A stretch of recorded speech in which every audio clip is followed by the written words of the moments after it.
Okay, Sally. Magbati ka ng itlog kasi kailangan natin yan sa ating lulutuin ngayong gabi. Tamang-tama at umuulan. Oo, dalawa lang. So, babatihin na ni Sally ang itlog. Hulaan nyo kung ang ating lulutuin. Ayan siya. So mga ka-joiners, nakita nyo naman si Sally, nagbati na ng itlog. So, gagamitin natin yan dahil magluluto tayo ng Mickey with patola. Ang patola ay bigay sa akin ni Ma'am Teresa Guanzon.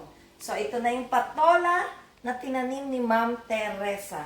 So, iprito muna natin yung ating egg. Oops. So, yung egg na binati, lagyan natin ng kaunting asin. Okay? Lagyan na rin natin ng kaunting paminta. Para may lasa siya. Okay, now, mainit na ba ang ating mantika?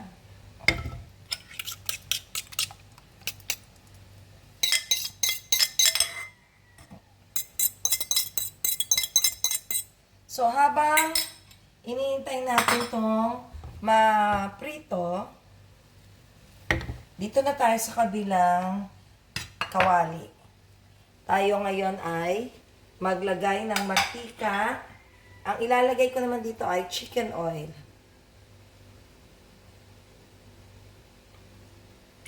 Okay.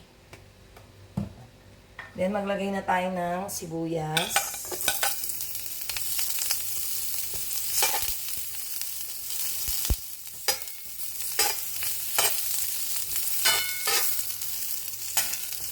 And bawang.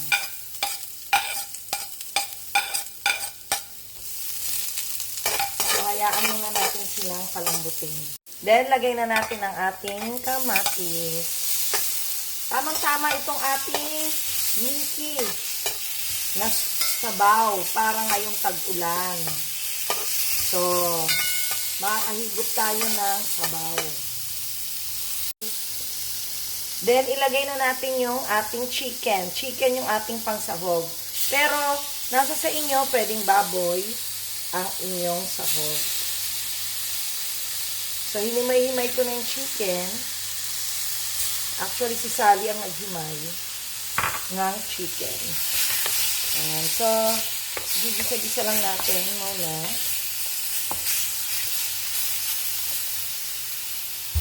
Lagyan na natin ng bechin. Ay, betchin. Ano ba yan? Paminta! Ano bang betchin ka dyan? And then, asin. Okay. Then, igisa-igisa lang natin.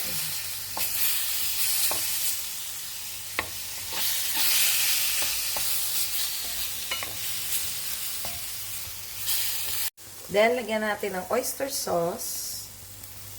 Yan. Para may pangpalasa lang tayo.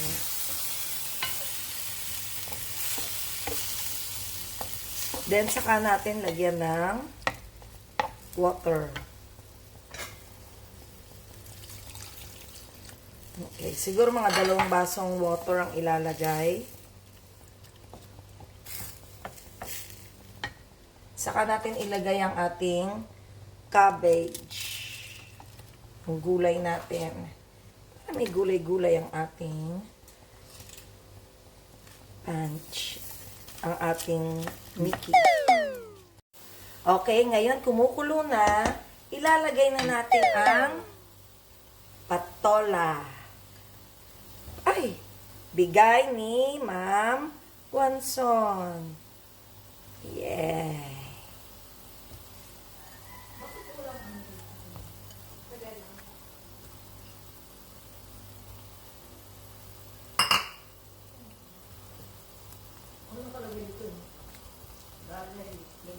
Okay.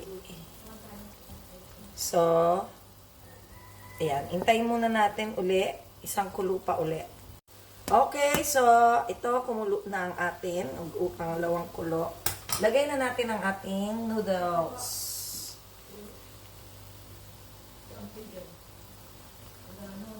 Medyo mahihirap siya lang.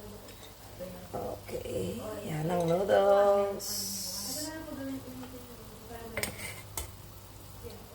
Tama na ba to? Parang kaunti lang yung noodles. Ha? Tama na ba tong noodles natin? Tapos tabi na po sa scroll. Okay, then punta tayo sa inyong pinritong itlog. Isa ng ating knife. Yan na. Hatiin natin yung ating egg. Okay.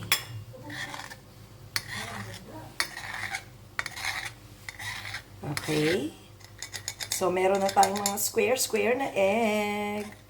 Yun ang ating ilalagay sa ating nilutong noodles. Okay.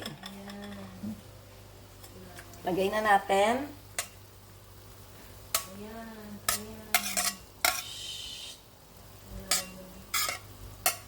May maingay kaming kasama dito. Okay. So, lalagyan lang natin yan ng egg. So, think na. Tama na to, no? Okay na to. Tignan natin. Sarap ng ating noodles. So, hintayin lang natin. Takpan natin ng kaunti para mas paluto yung noodles. Okay, ito na ang ating Mickey with patola. Okay, kuha tayo. Tikim-tikim tayo. Sama natin ang patola at cabbage. Muna natin yan. Okay. Let's try. Teka, kuha tayo ng spoon. Mga ka-joiners, let's try and taste the, ano ba to? Mickey with patola.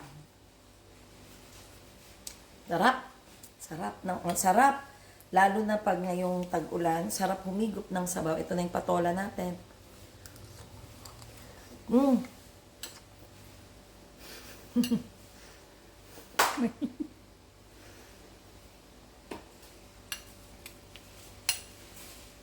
Ang sarap eh.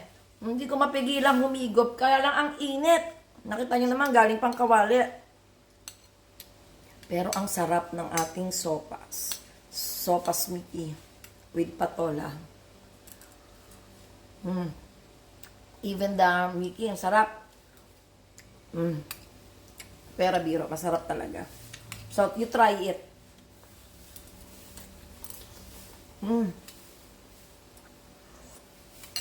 Mga ka-joiners, you try this one. Mickey with patola. Enjoy! Always remember, happiness is joy. Bye-bye!